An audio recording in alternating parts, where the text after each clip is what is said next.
Hello, good morning. Can you hear me? Yep, great. So just while everyone's getting settled in, just going to go through some of the announcements regarding health and safety and go through a quick rundown of the program, just for those of you who weren't here yesterday and anyone who might want a refresher. So just to start with the fire safety information for the Whitler Hall. Again, you were told this yesterday, but just for anyone who wasn't here, if you hear the fire alarm, please do exit as quickly as possible via the door you came in through at the back or the fire exits at this side of the hall. And please congregate by the physics building, which is in that direction to the east. Please also familiarize yourself with the fire safety information in the PFC, where we'll be having our paper sessions. There are plenty of fire exits there, and also various toilets in multiple locations. So if you do require the use of the toilet at some point, you will find one easily enough. But do ask one of us on the local organizing committee or a volunteer if you need any assistance with that. There are face coverings available at the registration desk. We invite you, of course, to be mindful of the concerns of others, to wear a face covering when appropriate, and there should be hand sanitizer available as well. So before we start off with today's plenary, just a brief summary of the program for today. We'll be starting, of course, with a plenary by Dr. Kaula Badwan. We'll move back after that to the Peter Froggatt Center for parallel sessions, and in this first part of the day, there will be two colloquia scheduled. So one of them is on English language teaching and learning in South Asia. The other one is on language teaching and learning as practices of healing and belonging. And the ILA Europe Network event will also take place, starting in that first session and continuing later into the day. We'll then have lunch, for which we'll be back here again. During the lunch session today, we'll also have our poster sessions, and you'll have seen the posters being set up just behind where you're sitting there. So do check those out over the course of the lunch break and speak to the poster presenters. After that, we'll be back to the PFC for more parallel sessions, including the Executive Committee Colloquium on the Applied Linguistics Research Landscape in the Post-COVID World. We'll have a quick tea break at 3:30, and then a couple more presentation sessions, and then after that at 5 o'clock, the BAAL AGM will be held in here. Then, if you're registered for the gala dinner, the shuttle coaches will be leaving the main gate of the university at 6. So that'll be straight after the AGM. The main gate facing out onto the main road there on that side is where the shuttle coach will leave from, and that will be taking us to Belfast Castle for the dinner. Please do check the conference website for the most accurate version of the program. You've got a couple of versions in your bags, but the standalone version is the more accurate of the two, but if you want the most up-to-date one, do have a look at the conference website for that. Finally, we are live streaming the plenaries on the BAAL website, so if you have friends and colleagues who weren't able to make it, do let them know that they can access those at the time that they will be given. And we do invite you as well to tweet about the conference using the hashtag BAAL2022. So I'll hand over now to my colleague, Dr. Yacide Ortega, who will be chairing the plenary session this morning.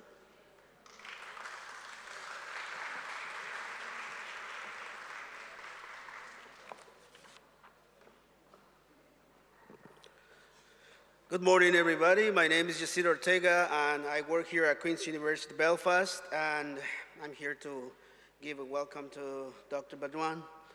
Social justice is not a concept.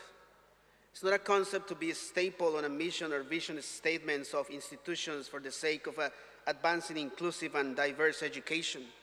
Social justice is a concept that is embodied, lived with your heart and everyday praxis.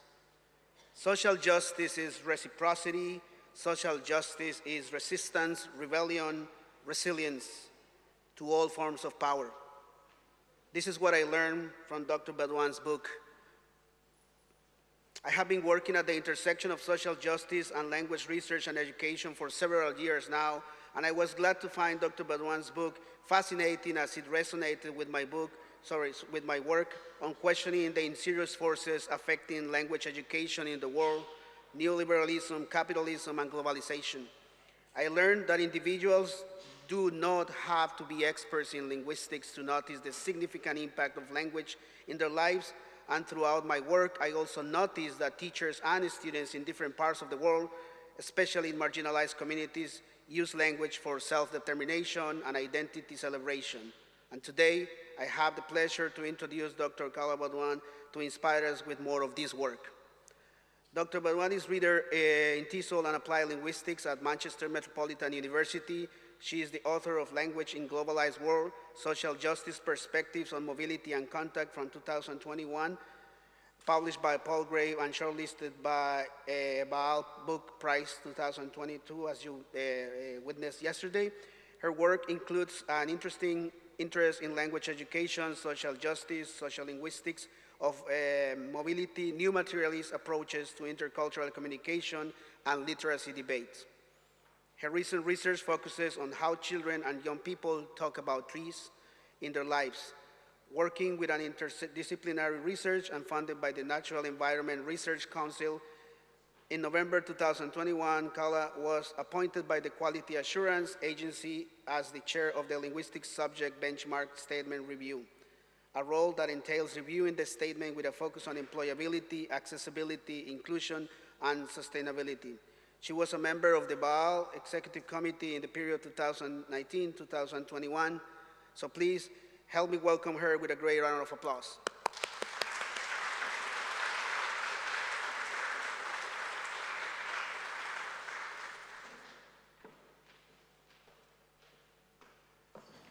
Thank you. Thank you very much, Sept, for this very kind and generous introduction. And good morning, everybody. I am delighted and honored to be standing in front of you here today. In my talk, I'll be talking to you about meaning and muttering. And as I am doing this, I'll be sharing with you some puzzlements, wonderments, and questions. The first thing that I would like to talk about is the word trouble. Trouble, we're told, is one of these things that we need to avoid in our personal lives. Who needs the trouble? But Donna Haraway argues that for the sake of developing the discipline, we need to be actively looking for trouble. We need to stay with the trouble. Why do we need to stay with the trouble? Because by staying with the trouble, we will be learning to develop our response ability, our ability to respond and engage with contemporary debates and contemporary concerns. So I hope that all of you in this room and all of our colleagues outside this room join me in this quest for staying with the trouble in applied linguistics. We need trouble in applied linguistics in order to maintain our ability to respond. But what does staying with the trouble entail? Staying with the trouble entails learning to be truly present. This is a talk about trouble. It brings to you some troubling onto epistemological positions, and it's delivered to you by a troubled applied linguist. So to stay with the trouble, we need to learn to be truly present. Aren't we present? What is it that we do when we go and research and record and transcribe and survey and analyze? Aren't we present? Aren't we already present? Well, Tim Ingold develops this very inspiring understanding of presencing, where he argues that presencing refers to caring for the world we live in, for its multiple human and non-human inhabitants, restoring them to presence so we can attend and respond to what they have to say. And I hope you agree with me that responding to what inhabitants say sits at the heart of what we do in applied linguistics. That said, we need to listen differently and attend differently in order to be able to respond to human and non-human inhabitants. We need to restore human and non-human inhabitants into presence. And as we're thinking about restoring, I'd like you to think with me of this very important question. What actors, human and non-human, need to be restored to presence as we see our discipline unravel in ways that make it response-able? And as part of thinking of that question, we need to think of those individuals who have remained historically marginalized in the construction of knowledge in the discipline. But it doesn't stop here, because we also need to think about the non-human inhabitants who are seen for a very long time as not relevant to applied linguistics.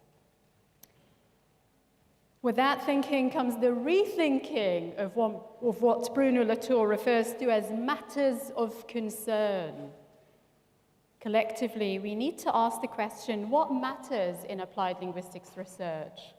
And most importantly, who determines what matters in applied linguistics? This is a very important question because we all share this responsibility to make sure that our discipline continues to maintain its currency, force, impact, and relevance. And now it's story time. Why not? It's Friday morning. I'm going to share with you a story. This story that I'm going to share with you is a story about trouble, presencing, and hopefully I'll be able to lead you to where I'm thinking now in terms of meaning and mattering in applied linguistics. This story comes from a research project that I have been part of over the past year. It's a large project funded by the Natural Environment Research Council called Voices of the Future. The project explores how children and young people engage with trees and the natural environment. My role on the project entails overseeing one of the work packages that works with a primary school. So I oversee the design of a range of research projects that involve working with Year 3 children, aged 7 and 8 years old. You would say, yes, this is part of applied linguistics, exploring how children talk about trees, how they engage with the natural world, what challenges, what barriers, what opportunities, etc., etc. But that project troubled me so much, because in that project, and for everybody who works with children, you know that children are not what we call the ideal research participant. Children do not happily sit in front of a recorder, give you all the responses that you need so you can take away, transcribe, and analyze and move on. Children don't do that. So in this research project, we had words that are recorded, but we also had loads of drawings. How wonderful these are. How talented. These are drawings by Year 3 children. And in these drawings, they shared with me and my research team what they think about their own experiences of being with trees in the natural world. Some of these drawings are accompanied by words. We love words, we're applied linguists. Some of these drawings are accompanied by words that describe the drawings.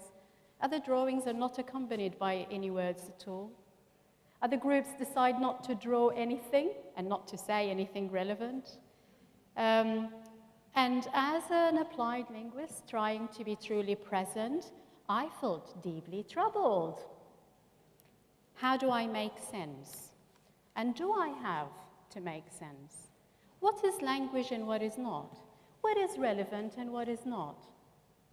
In another activity, I asked the children to design the planting arrangement for a piece of land, because part of the project entailed planting a woodland. How exciting. So as part of that designing activity, I provided the children with Play-Doh, Sharpies, and posters, and I, alongside my team, allowed the children to dream and to envisage a piece of land that they would like to design. With the Play-Doh, there was a lot of making. You know, the 3D dimension that it provided was just amazing. I hope you could see something here, you know, the bridges, the rivers, the trees that they made out of the Play-Doh. And of course, as you're busy making things, there were very few words. And the applied linguist in me stood there puzzled. Where are the words that I need for the recording? The children were busy. In another activity, we actually went on to plant the woodland. I invited the mayor of Trafford to come and join the children as they planned their woodland. And there was this obsession with the chain that the mayor was wearing. And you know what? He knew it. You know, as soon as he walked into the field and as soon as he addressed the children, he said, "I know that I am invited today because of my chain. And if my chain is worn by a different individual, that individual would have been invited." So the object, not the individual, not the language, not the agency it's the chain, the object that constructs something, the non-human that constructs something. The planting event went really well with very few words because children were very busy. Actually, most of the words were spoken by the adults. We had colleagues from Manchester City of Trees to whom we're very grateful for their support. They provided a demonstration for how to dig a hole safely and not to hit the other child with a spade. Wear your gloves, you know, a bit of health and safety. That was mainly the words, the language that was spoken, but everything else was sensed and felt, observed, internalized, pretty much silently. And the troubled applied linguist in me is trying to be truly present, thinking, where is my data? You know, what do I take from all of this? More pictures from the planting. The children working pretty much silently because they know what they're doing. More pictures. The last activity that we did this year entailed measuring the carbon storage in individual trees. And I'm not going to turn this into a science lecture. I don't think I'm capable of doing this, but from the very, very limited information that I know about how to measure carbon in trees, you need 3 pieces of information.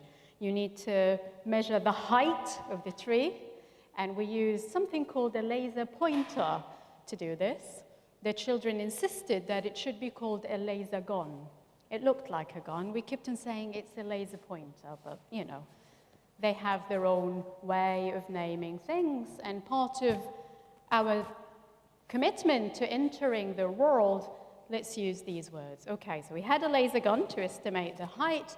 We also need to measure the diameter from 1.37 centimeter above the ground. Don't ask me why 1.37. I was told by my scientist colleague that that's the reference point. And for that reference point, once we measure it, we had spray paint. I'm going to mention spray paint in my next slide. We had measuring tapes, and pretty much everything was done with very few words. Again, most of the words that were spoken by the research team, telling the children what to do. Carry the ladder, step on the ladder carefully, look for the 1.37 centimeter, get your measuring tape, measure the diameter. The laser pointer use was much more complex, and I asked my scientist colleagues to be in charge of that. Right, so what's going on? These are some pictures from the tree measurement, the carbon estimation activity. What's going on? The troubled applied linguist in me was very frustrated because I needed words. I needed words to represent and describe the world. But there weren't many words. Rather, there was fascination with everything else away from words. The children were fascinated by spray paint. They begged me to allow them to use them, but then I said, if I gave your spray paint, I'm in trouble with your parents. And I am known to most of their parents because I am a parent in the school myself. So no, you can't touch the spray paint. They went on to play with dandelions instead of listening to our instructions. Some of them were collecting daisies and making daisy chains. The picture that you see here is captured by my colleague Samia, who's on the research project with us. The children were impatiently waiting for their turn, so they wanted to do something else. And me, the applied linguist who's trying to be present, is just puzzled, looking at what's going on. The fascination with the laser gun, the ladder, the holding, the folding of the ladder, the gloves they had to wear for the planting, the spades they had to jump on in order to dig a hole for the planting, the flipping of the grass, the tucking of the roots, the touching of the worms, or the screaming because they saw worms, the planting of the trees, and the unannounced competition to run and get another plant and plant more trees. And most of that was done pretty much silently, with very few words. And that takes us back to the question of what do we do with words? Austen, in her book, argues that we do things with words.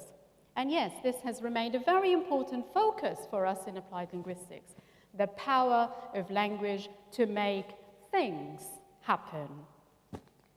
But we also know, if we reverse doing things with words, we could also explore the possibilities of doing words with things, creating new linguistic possibilities as a result of engaging with and attending to matter and materiality and things.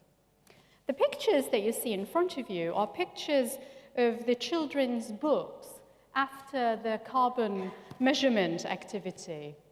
The teacher asked them to try and write something or draw something or do something. And I was very clear with the teacher. I said to her, do not prescribe the modality. Ask them to do something in the books.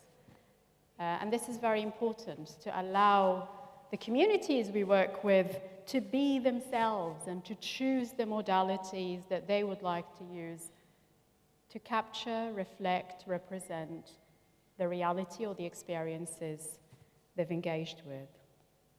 The majority of the children draw pictures alone with very few words. Other children who are trying to be very good for their teachers try to write a couple of sentences.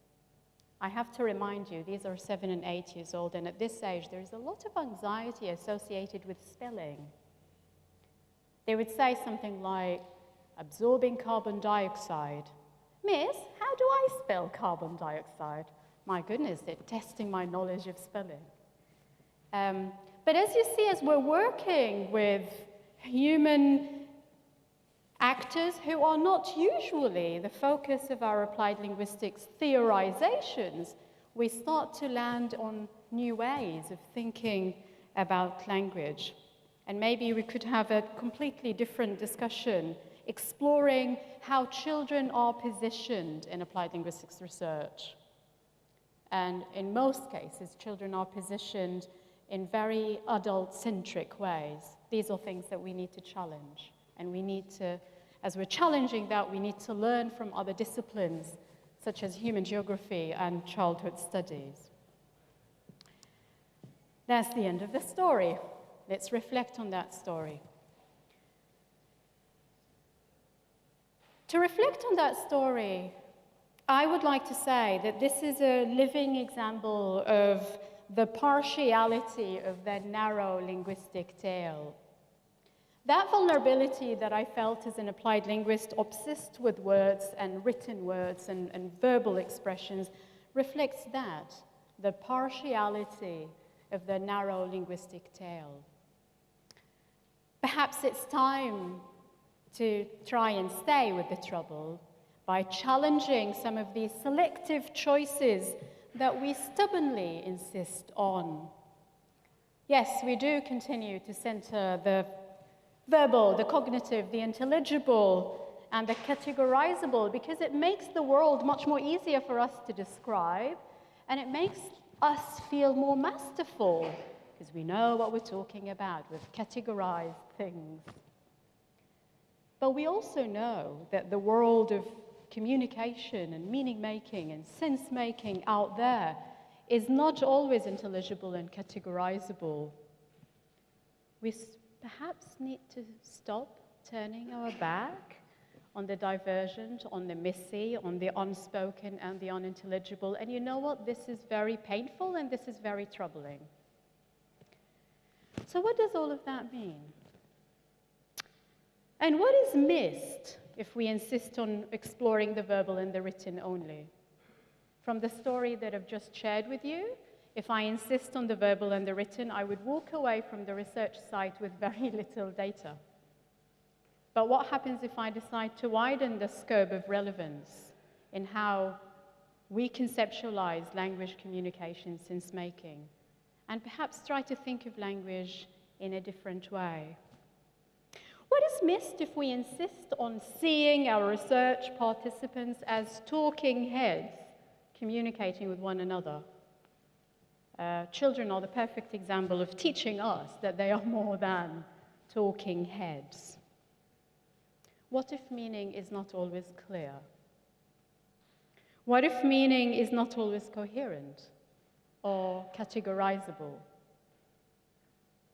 It's again a very painful feeling because we don't know how to make sense of that. But meaning, as we know, is not always clear, coherent or categorizable. So maybe we need to go and look beyond meaning.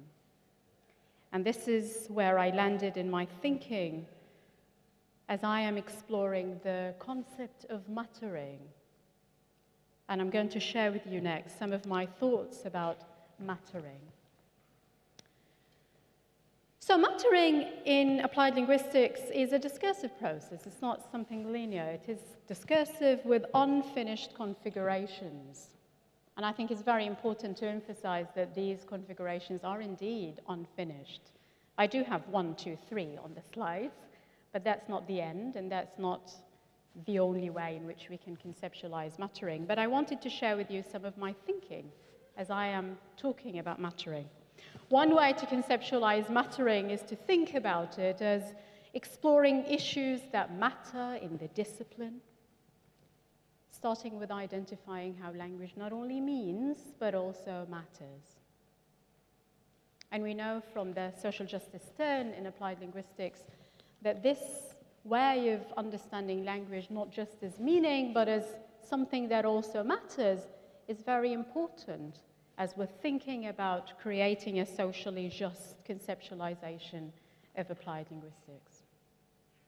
Another way of conceptualizing muttering entails attending to what appear to matter to the communities with which we work. And this is hard work, because as we write funding applications, we need to sound as if we are masterful researchers. We know exactly what we're looking for. We determine what matter.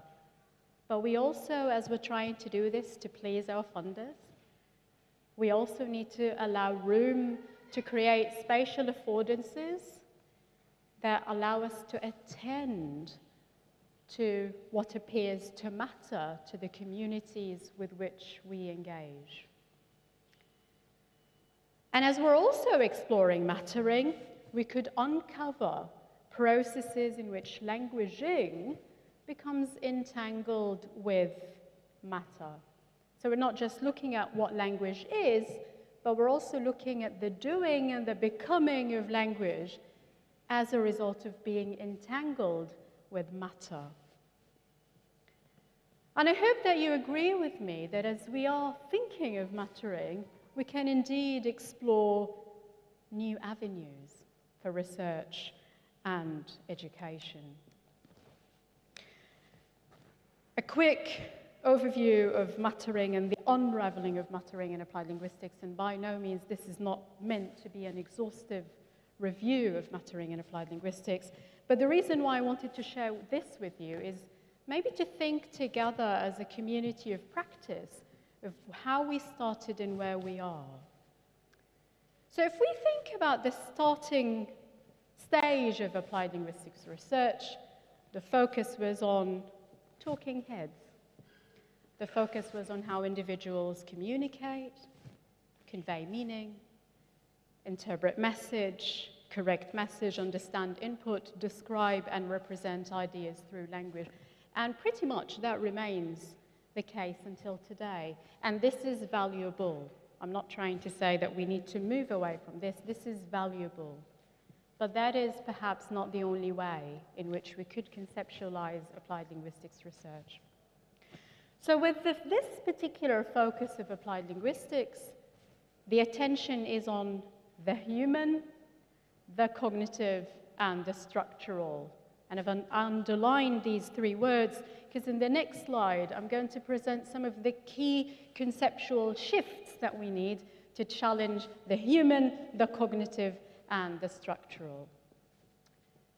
With this line of thinking in applied linguistics research, we're thinking in terms of representational thinking. Representational thinking refers to our ability to use grammatical norms, linguistic knowledge, discourse paradigms, pragmatic values in order to communicate. So in other words, the world is out there and we use words to represent the world. As the discipline developed, we started to see new lines of thinking. So we have research in critical discourse analysis, research in language policy, educational linguistics, critical applied linguistics. That research moved from the focus on talking heads and communication, and it started to look at how language matters, both politically and socioculturally. And if we think about the focus here, the focus is not on the cognitive, the structural, the human, but the focus is on the individual in relation to broader sociopolitical structures. Representation is still key. We use words to describe and represent the world. But we also started to think of non-representational thinking thanks to inspirations from performativity theory. So we started to think of language as fluid, something fluid, identity as something fluid. It's fluid, it's complex, it's dynamic. It's not a fixed representation of the world. We have more growing body of research on post-human applied linguistics and post-human literacies. And that's, if you like, a third wave of applied linguistics research. I'm not sure if the word wave is the right word. But this kind of thinking of applied linguistics research is where this keynote thinking is anchored.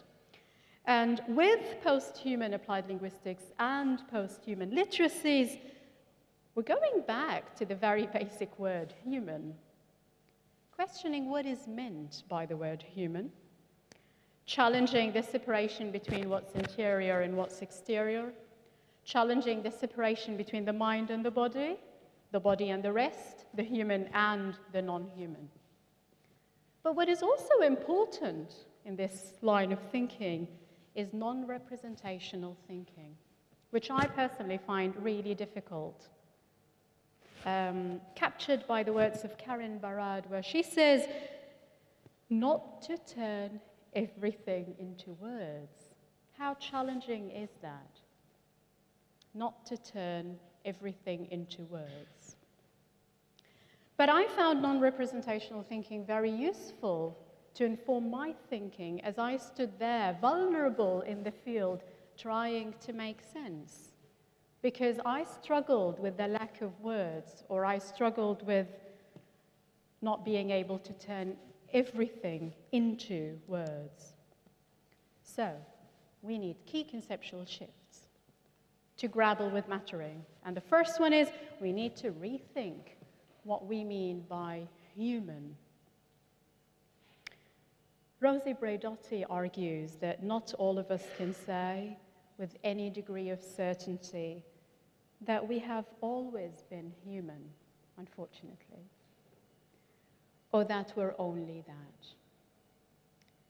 And I have a very powerful quotation from Joseph Henrich and colleagues where they talk about the idea of human. And they say, Behavioral scientists routinely publish broad claims about human psychology and behavior in the world's top journals based on samples drawn entirely from Western, educated, industrialized, rich, and democratic, weird societies. Weird societies produce weird knowledge. Researchers often implicitly assume that either there is little variation across human populations, or that these standard objects are representative of the species as any other population. Are these assumptions justified? And again, I find this really challenging because it sort of challenges lots of principles that we have been attached to for a very long time in the discipline. You know, the universality of language, the universal principles, the grand theories, the universal claims, the things that we often teach and repeat as we introduce linguistics and applied linguistics to our students. We need to reconsider that kind of weird knowledge.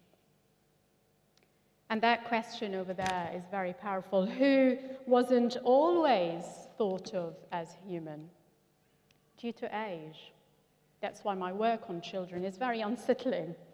Due to age, class, race, gender, religion, sexual orientation, or disability. That's our first conceptual shift, rethinking what we mean by human. A second key conceptual shift is challenging the nature-culture divide. To challenge that, we need to draw on non-Western and non-Eurocentric conceptions of nature. If we look at religious orientations, if we look at indigenous orientations, we learn that nature is not out there separated from the human. Nature is not just a resource for the human to exploit, to develop their societies. Nature is Mother Earth. Nature is a living organism to which we belong. Nature in Islamic epistemologies refers to human or non-human species, and the non-human species are referred to as nations like you, and you refers to humans.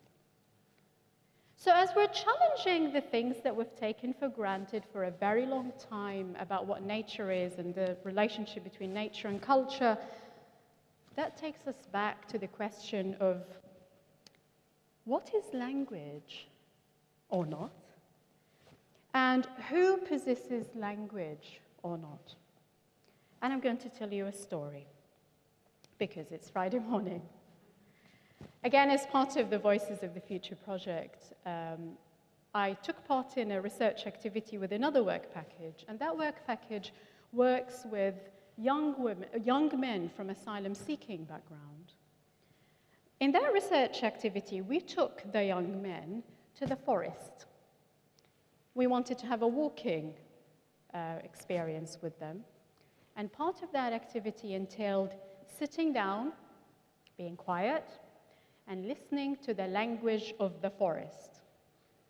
And believe me when I tell you, I found that very troubling for me because I realized that I've never paid attention to the language of the forest. Because I'm very busy asking my children what to do, come here, hold my hand, don't do this. I don't listen to the language of the forest because of the focus on human-centric activities. We were sat there together listening to the language of the forest. These are young men who are wounded and traumatized by asylum-seeking processes. We sat there listening to the river, to the breeze, to the wind, to the leaves, to different voices produced by different birds, and lots of human noise in the background. And I asked them, how does it feel? It was a really refreshing experience because I had read before that activity that the acoustic diversity of the forest is an indication of the health and the biodiversity of the forest. So we need that acoustic diversity. That is the language of the forest. When we were sat there, the forest didn't tell us, this is forest X, you have to speak the language of the river. When we were sat there, the different human and non-human inhabitants allowed themselves to be in different ways, in a very strange harmony. It was strange to me because I never attended to it. And that takes us back to the idea of presencing, learning to attend differently and respond differently. Maybe we need to learn from the language of the forest and challenge that stubborn understanding that language is only human. It's what makes us different from the other species on the planet. We also need to challenge the mind-body divide, and there's a lot of important work in applied linguistics that explores that, particularly looking at embodied applied linguistics. So we're not just looking at the body in terms of extended cognition or expanded cognition or distributed cognition, we're also talking about the body as important to how we experience the word, make sense, and communicate. The fourth conceptual shift that we need is we need to move beyond representation, and I have to be honest with you, this is the one that I find very troubling. Because of the very basic training that we all had in applied linguistics, language is a tool to represent the world. That's how we do research in applied linguistics. We use language to describe the world. But that representation, argues Deleuze, is fixed. Representational thinking is problematic, it's categorical, it's judgmental, and does not reflect difference, movement, change, and the emergence of the new. I've recently started familiarizing myself with the work of Deleuze, and I find the notion of sense that he proposes fascinating. So he talks about something wild in language that he calls sense. He argues that sense is non-representing, unrepresentable, and it's a wild element of language. Maggie McClure comments on that by saying sense happens to bodies, allowing them to resonate and relate. And she argues in her work that we need to stop treating human participants as angels, i.e., minds without bodies. Sense as something that happens to bodies is a really interesting idea, and I'm going to share with you my reflection on that. And it's probably something that resonates with many of you in the room. So if you remember our early days as we re-emerged from the COVID lockdown, we were fascinated by the privilege of being together in the room, or the novelty of being together in the room. I kept on saying, nothing replaces the togetherness in the space. And I also said, there's something strange, I can't describe it, but there is something about us being together in the world. Maybe this strange thing that I can't describe is part of what Deleuze refers to as sense, as something non-representing, unrepresentable, something wild. And I hope that you, like me, are enjoying this wild thing, the sense of being together in the room, because nothing replaces our togetherness in the room. Why? Because there is something strange, we can't talk about it, and this is sense. As we're thinking about muttering as a paradigm in applied linguistics, we're heading towards a future we cannot see yet. But I'm hopeful that this is a future that is going to open up new venues for research and for education. Muttering is connected to what Elizabeth Groskes refers to as ontoethics, ways of thinking about not just the world as it is, but how it could be. how it's open to change, and above all, the becomings it may undergo. And I invite all of you to join me in thinking about the discipline, not only about how it could be, but also about how it could change. With this way of thinking, we would be also interested in the doing and the becoming of languaging, rather than just the being of languaging. And in my work, I talk about this. I talk about language as a verb with a very strange definition. No boundaries, open, dynamic, overlapping, creative, responsive, proactive, human, post-human, and always in the making. And I don't claim that that's the perfect definition, because that is representational thinking. But this is the idea that I'm trying to share with you.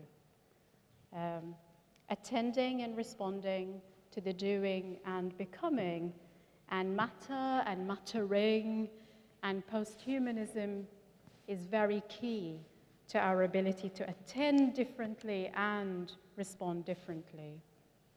And yes, this is part of radical hope in a languageized representational world. I add my voice to Alistair Pennicock when he says, if there are deep-seated inequalities in the ways knowledge is produced, affirmed, and distributed, then surely we have to seek ways to change this.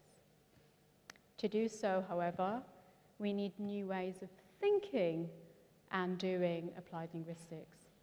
We need new ways of presencing in applied linguistics. And yes, it is going to be difficult, and yes, we are going to feel vulnerable, but vulnerability is good. Vulnerability is disruptive, it's productive, and it will help us to collectively think of something new. And that's what I meant in my title when I referred to affirmative decreations, drawing on Vail's understanding of decreation as in turning something into the undone. Maybe together we could decreate applied linguistics.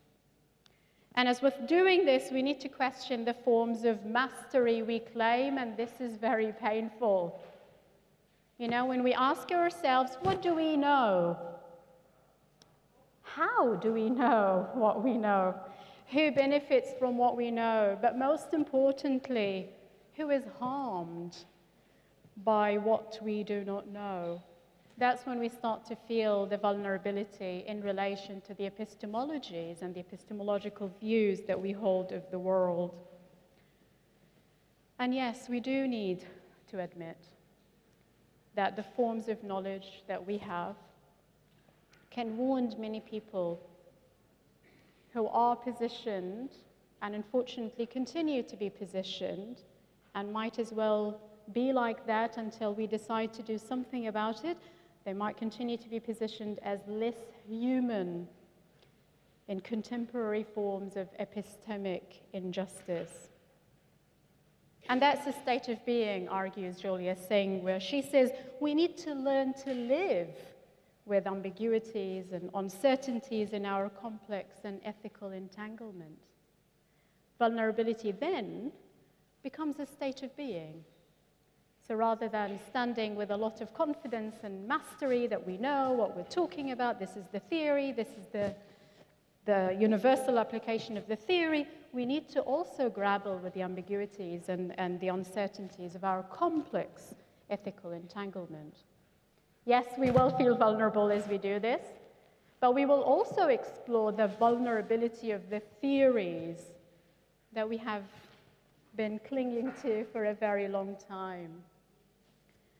Theoreticians, Santos argues, are trained in theories that do not let themselves taken by surprise or feel wonderment. And that speaks to lots of the theories that we use in applied linguistics. Most of these theories, universal claims, do not lend themselves to surprise and wonderment. So what do we do then? Whatever doesn't fit the theory either doesn't exist or is not relevant. we need to challenge that. Because whatever does not fit the theory should be an indication that the theory doesn't work. It's time to do something about it. There are different approaches to exploring muttering in applied linguistics. And as I said earlier, we are talking about unfinished configurations. I'm just sharing some of the thoughts with you about how we perhaps could collectively uncover ways in which we can research muttering in language. We need new types of conversations in other languages and cultures. We need to explore new kins, and we also need to articulate new concepts. Central to this work is challenging universalism. And we need to create more room for lived experiences. Lived experience is often responded to in applied linguistics as this lacks objectivity and rigor because it's subjective. We need to challenge that. We need to listen differently and attend differently. And yes, we do need dialogue between South-centric, North-centric, popular, scientific, religious, secular, adult-centric, and child-centric, because this is how we can collectively explore what matters outside our world of applied linguistics. And yes, we need nexus thinking. Not just thinking about the verbal or the written, we need nexus thinking that joins the dots between language and body and nature and objects and places and race and ethnicity and sexuality. We need to widen the scope of relevance, and we need to ask ourselves, what kind of spatial arrangements do we create and we allow in our research? And every time I think about this, I think about my research with the children. Imagine if I only decided that I'm only doing this research with a recorder and my questions. None of the things that I was able to share with you would have been allowed to happen. And yes, muttering could possibly be one of the responses to our languageized world. It might enable us to widen the scope of relevance to this thing we call language. Alistair Pinnacock has a different view on that. He argues that we need to reorganize language, not always at the center, but at the periphery, as part of a larger understanding of semiotics and politics. I wouldn't argue for putting language on the side and decentering language or reorganizing language. I would argue for expanding the scope of relevance so language remains central, but central in a different way. And that's why in my title I use the expression beyond language. Beyond language doesn't mean that language is gone. It means that we need to go beyond the traditional boundaries that we often cling to when we talk about language. And yes, this is going to be a rocky ride, as we need to learn from other disciplines, and that's part of staying with the trouble as we are moving forward with this important discipline that means a lot to all of us. As with having this dialogue with other disciplines, we could explore further entanglement, assemblages, and attunements. But that's not enough. We're not just learning from other disciplines. We need to learn from bringing to presence human and non-human inhabitants, the point with which I started my keynote today. And part of this job entails the joy and pain of deoccupying language. Sami Alim talks about the notion of deoccupying language. He argues that when you deoccupy language, you take it back from its self-acclaimed masters. I'm going to use deoccupying language in a different way today. And I'm going to say that we need to take language back from earlier fixed theorizations that insisted on a narrow understanding of language. And finally, I would like to conclude with a poem called Caring for Language. This is from David Grambling's, Michelle Moyd, and Julia Komska's wonderful book called Linguistic Disobedience. make a decision to care for language as it's used in human and non-human interaction, in complex, multi-layered ways, in times of great need and spaces of great suffering, in times of great need and spaces of great suffering. Thank you very much. Thank you.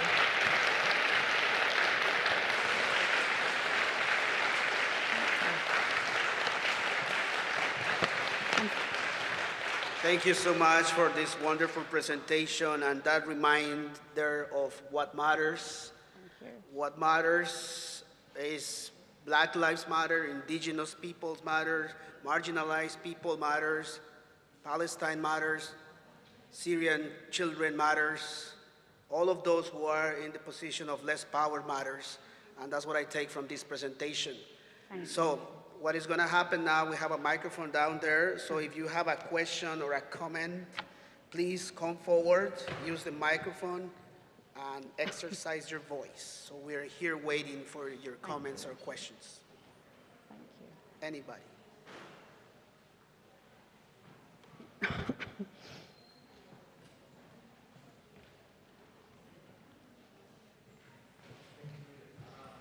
Thanks very much for this inspirational talk again. With all the talk of troubles and troubling, I couldn't help to think about the troubles that shook this land and this city, which went down to the history, the 30 years of armed conflict that went down into the history as the Troubles. So, would you like to comment on the role of applied linguistics in understanding, particularly the conflict in Northern Ireland or north of Ireland? Or if you're not familiar with this particular history, similar histories where imperial borders mattered, became matters of concerns, and were resisted and costed human life. Thank you. Thank you very much. I think this is a really important question. The immediate answer to all of these complex issues is that this is trouble and we need to stay away from trouble. But I believe that we need to stay with that trouble. And I was fascinated by the way you framed the question. The question came as a result of our entanglement with the land, with the place, with the building, the history of the place where we are meeting today. And that's a fascinating example of entanglement. We are experiencing an assemblage. It's not just language. Some people have really hurt feelings that they might not be able to express in language. And it's very important for us to go beyond that insistence on, so tell me, how does it feel to be living in a post-conflict area? That reminds me of the opening speech yesterday when Nola came and she welcomed us. She said something fascinating. She said, if only the building can speak, if only the trees in Belfast can speak. And I found that really important because this should be part and parcel of how we respond to engaging with the trouble, not only through language, not only through representational thinking, but through widening the scope of relevance. And that applies, unfortunately, we live in a very troubled world where there are so many conflicts. That applies to all of these contexts. I happen to come from a place of conflict, and in many occasions I find myself short of words. When people ask me what it's like, how does it feel? I don't like these questions because I don't know how to describe what it's like or how it feels. Maybe we need to reconfigure how we do this kind of research. But it is important because it matters. It matters to the lives and the heritage and the livelihood and the identity and the very basic being for millions of people around the world. I hope that addresses your question. It's going to be painful and difficult because it is different. But if we've learned anything from the past 50 plus years of applied linguistics research is that we've only scratched the surface because of our insistence on the verbal and the written only. Thank you. Thank you very much.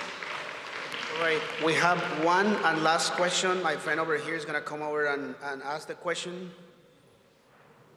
Hi, Hi, Alia. my name is Alia Amir, and I'm an associate professor in English linguistics at Mid Sweden University. Thank you very much, Carla. Your talk was fascinating and very thought-provoking.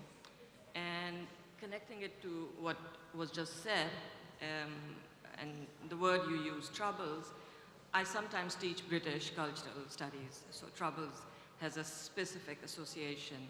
And the question just raised by you was about, in other contexts, in former colonies, for instance, so many former colonies actually come to mind, which have been impacted by how we have been languaging.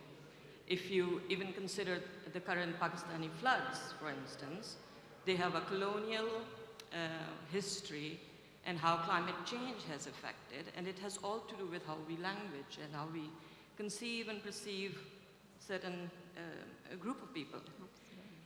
But a question to you actually is that, could it be that we have been thinking about applied linguistics in a particular way, that we are not engaging with that and this kind of linguistics and linguists? There are so many different types of body of knowledge within linguistics as well. For instance, conversation analysis, where multimodality is observed in a very micro-analytic way.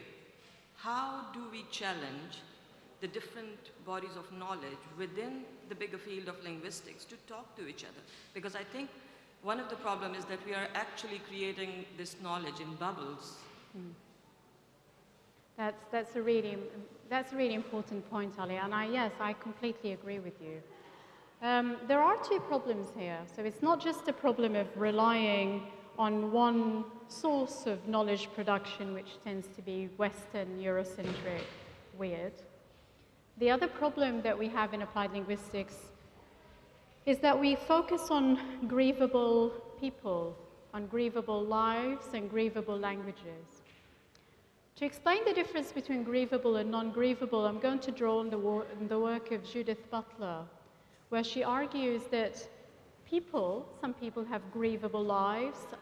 These are people who are missed in their absence because they're important. And there are other people who do not exist. You don't see them. She argues that there is a difference between living and having a life. The example that you mentioned about the floods in Pakistan is a powerful reminder of those whom we see as grievable, important people that we need to talk about constantly, and those who we could talk about just in passing. And that's why muttering becomes important. And that's why I asked earlier, who decides on what matter in applied linguistics? So we're not just faced with an epistemological problem, that we have certain conceptualizations and certain views, but we're also troubled by this sort of bias that focuses on certain people as people who deserve to live and other people who are not seen as human. And that's why it becomes really central to ask ourselves the very basic question of who is seen as human. I hope I answered your question, but we need these two together. I hear a lot of discussions about challenging epistemologies. Yes, this is really important, but we also need to challenge the biases associated with who is seen as human. They're not unrelated. They are constantly entangled, but we need to talk more about who is seen as human, as somebody who is missed in their absence versus somebody who doesn't exist in the world for many people. Because there is a difference between living and having a life. And unfortunately, it will not take us long to think about communities and people who are seen as living and other communities and people who are seen as having a life. And that feeds back to identifying what matters to the discipline when we decide to set the research agenda. Does that answer your question? Thank you, Alia. All right, thank you so much. Unfortunately, we have run out of time. because we know that other presentations are coming up right now, so we invite you to go ahead and support other presenters as well. However, if you have more questions, please reach out to Dr. Badwan here at any time. We can come back here at noon for lunch, so sit down and have a little something, and then have some chats on the way, Yes, etc., absolutely. etc. We will be around. Thank you so much for coming, and Thank please you, enjoy the rest of the everybody. conference. Thank you.